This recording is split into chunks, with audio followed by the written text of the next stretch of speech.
The thing about it was, you'd never think that it would happen to you. I cried.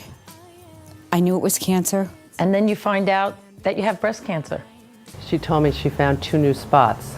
I was diagnosed with a very aggressive form of bilateral breast cancer. And my mother was in isolation for 16 weeks. At the time, she was a councilwoman for the town of North Hempstead, and I vividly was there the day she announced to the town council she was taking a leave of absence. She tied a pink ribbon around her microphone, and she said, "I will not untie this ribbon, and we will not untie this ribbon until I come back." You lose your future. My biggest worries and concerns were not for me. They were for my children and my husband. The first thing you feel is terror, and the next thing you have is fear. That day became like a nightmare because I didn't know what was going on. It just seemed that everybody knew somebody with breast cancer. Everybody knew someone who has it, someone who's a survivor, someone who passed away from it. It started off with a few of us who were getting together for coffee, and I guess it was about the representatives of 6 women's clubs in the area, and everyone got very enthusiastic about the idea. There were several groups that came over to my home, and all these ladies I've never even known before. Some wonderful, wonderful people. And we just started speaking about what it was like and who knew who and who was sick, and that we should really do something here within our own community. Initially, we thought we'd maybe get 50, 100 girls and the relatives, and suddenly it was overwhelming. We had 300, 400 people. And I would cry a lot in the bathroom, and I had this little book that we actually, through the coalition now, give out to people, which is called There's No Place Like Hope. You don't know what's going on, and you need a lot of help because you don't know where to go, you don't know what to do. And she introduced me to the Manhasset Coalition for Women Against Breast Cancer.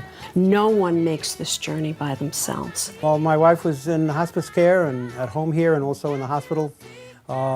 They kept me well fed. They supplied many meals from some of the area's fine restaurants and from their own kitchens as well. Well, and then all of a sudden, I got an influx of help and dinners, and I got more dinners than I ever hoped for. It used to make me cry when they came to my house.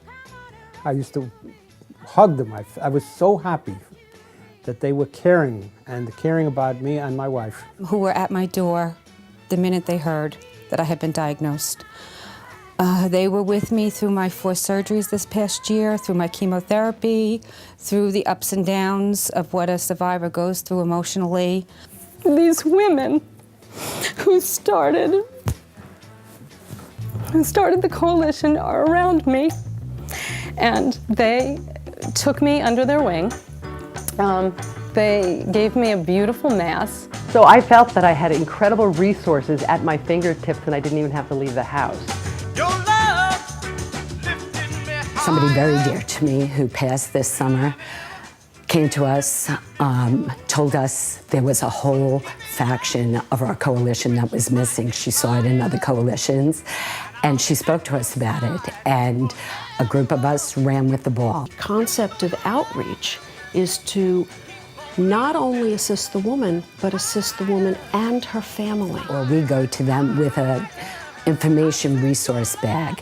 This resource bag helps organize them. We can mass produce these things and give it as a first tool. We as volunteers in the organization, our hearts are in the right place. We don't know what these women have gone through firsthand. Only a survivor does.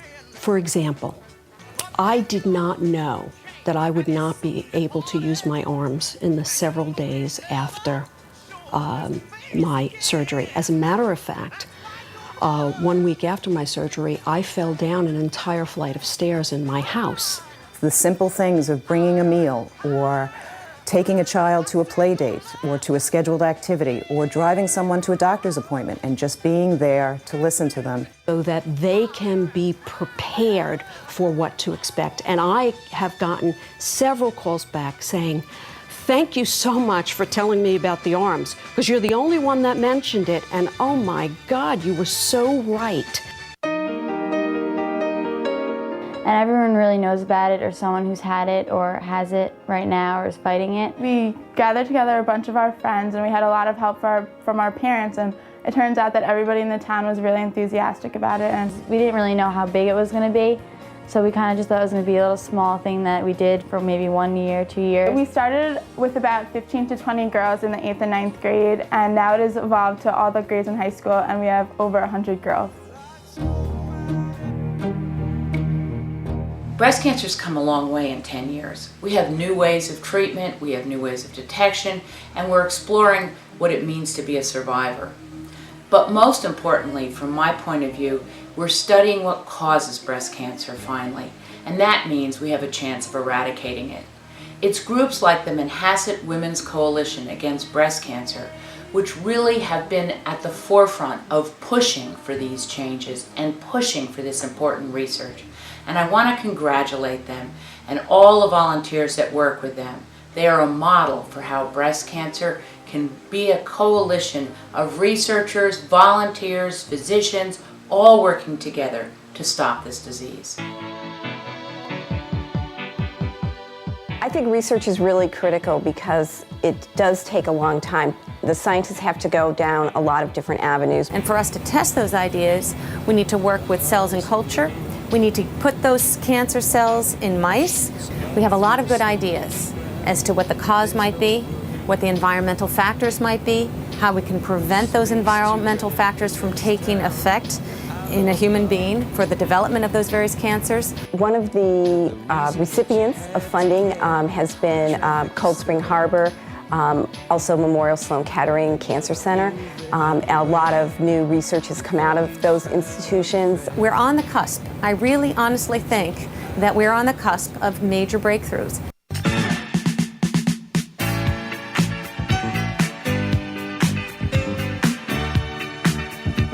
I think these past 6 or 7 years we've been doing the Swing for the Cure. It's been a fabulous thing. We get the same women to come back. There's a camaraderie. And people walk away smiling and feeling good and thinking about, it kicks off the whole Breast Cancer Awareness Month. Being a walker was a very emotional experience, and getting people to be interested in giving their time and obviously their physical energy was both having a commitment on the time side and being able to prepare and train and everything, but also people who had an emotional connection. So it's a walk for Long Island, and the money only goes back to Long Island. Everything is donated in the walk, which is terrific.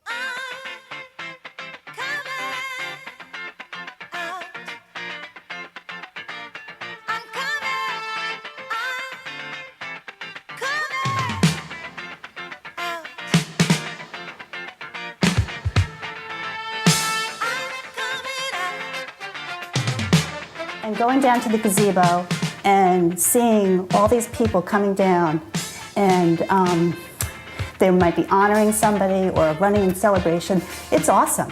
We get the whole town involved, meaning from the older set of people in town to the very, very youngest kids. We have young families, we have families that have grown up in town. Everybody looks forward to that Sunday in October where they see all these people running down Pendham Road.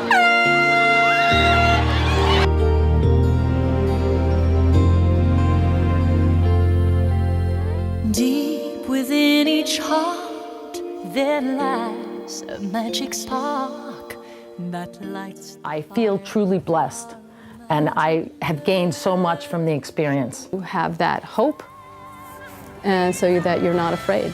I've thanked the ladies so many times, but I welcome this chance to say it again. I love you all for what you did, and I'll be indebted to you forever. God bless.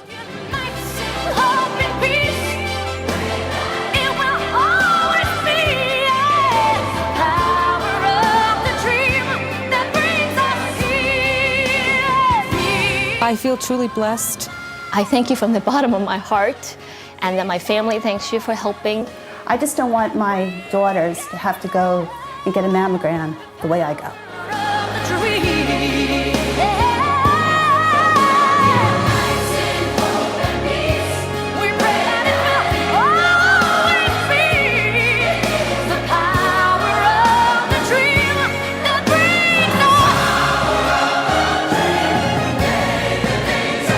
I will never forget what they've done for me, and I can't thank them enough, and my family cannot thank them enough either.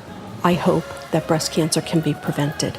but it will only be from the work that women like us do to keep breast cancer on the forefront, so that our daughters and our granddaughters never have to go through what we have gone through.